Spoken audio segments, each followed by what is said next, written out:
દિશા પ્રમાણે જોઈ લે ચારધામ આપણે ભારતના. જો માની લો ભારત દિશા છે ઉત્તર, દક્ષિણ, પૂર્વ અને પશ્ચિમ. ઉત્તરના અંદર અહીંયા ઉત્તરાખંડના અંદર ભારતનું પ્રથમ ચારધામનું કયું છે? પેલું અહીંયા આવ્યું બદ્રીનાથ, અલકનંદા નદીના કિનારે. દક્ષિણના અંદર તમિલનાડુમાં રામેશ્વરમ છે.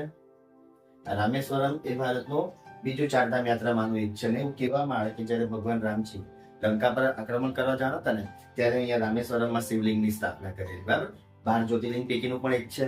પૂર્વમાં અહીંયા ઓરિસ્સાના અંદર આવ્યું આપણું કયું? પુરી જગન્નાથ મંદિર.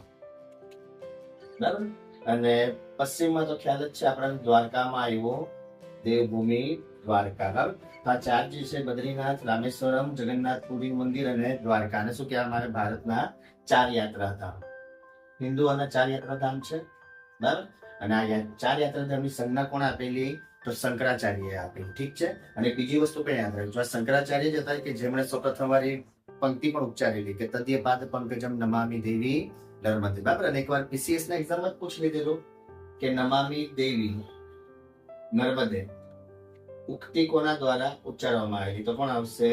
હિન્દુઓના ધર્મગુરુ કોણ છે? શંકરાચાર્ય. બરાબર છે. ચાલો જો આગળ જઈએ.